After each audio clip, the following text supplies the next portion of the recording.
நான் கடை வச்சு 5 வருஷம் ஆகுது. நம்ம கடையில் பூராமே சொந்த பண்ணணும். அண்ணன் தம்பி மாமன் எல்லாம் இருக்காங்க. அதனால் கொஞ்சம் சம்பளங்கள் அதிகமாக கொடுக்க அவசியம் இருக்காங்க.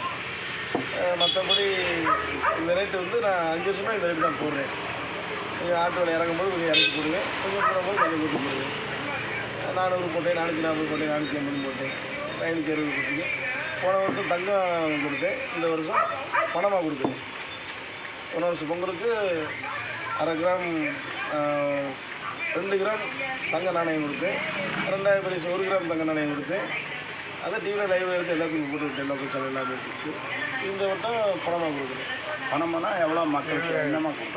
அதாவது என்னென்னு கேட்டிங்கன்னா, 1 கிலோ மட்டன் நீங்கள் வாங்குறீங்கன்னா வாங்கும்போது உங்கள் கையில் வந்து ஒரு பணத்தை கையில் கொடுத்துருவோம், ஒரு பெரிய பிளாஸ்டிக் கூட கொடுத்துருவோம். 1/2 கிலோ வாங்குறீங்கன்னா இந்த வெங்காய கூட இல்லை ஒரு ஜக்கு ஃப்ரீயாக கொடுத்துருவோம். இது போக உங்களுடைய பேர், அட்ரஸு, ஃபோன் நம்பரு இது 3 வந்து ஒரு தாளில் எழுதி சீட்டில் இந்த போட்டிருக்காங்களோ அதை போட்டுருவோங்க. இதை வந்து நாங்கள் வந்து கரெக்டாக வந்து டேட்டு போட்டுருக்கு, போஸ்ட்டில் போட்டிருக்கோம்.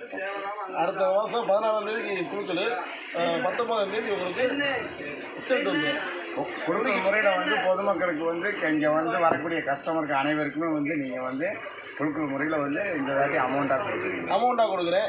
அமௌண்ட் கொடுக்கும்போதும் பெரியவங்களை வச்சு டிவிக்காரங்களை கூப்பிட்டு அவங்களுக்கு முன்னிலையில் தான் நான் கொடுப்பேன்.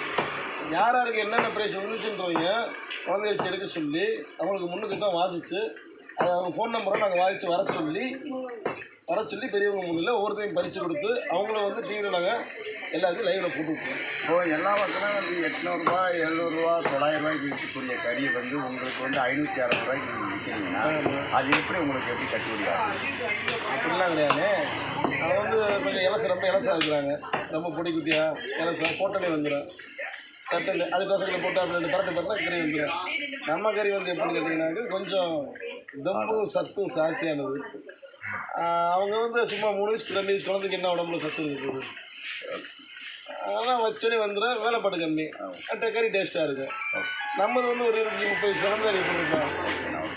அவனை அடிச்சு உள்ள போட்டோம்னாங்க அந்த என்னதான் இருந்தாலும் ஒரு லைட்டாக அந்த கடை கொஞ்சம் எடுக்கணும்ல, அந்த மாதிரி கடாவை நாங்கள் பிடிச்சி அறுத்து அந்த உடம்பு முடியாதவங்க, கை கழுக்க முடியாமல் இருக்கிறவங்க, வயசானவங்க இவங்களுக்குலாம் இது ஒரு 10 விஷயம் விட்டு இந்த கறியை 10 விஷயம் விட்டு அதில் ஒரு கிளாஸ் தண்ணியை எடுத்து குடித்தாலே சரியான மருந்து.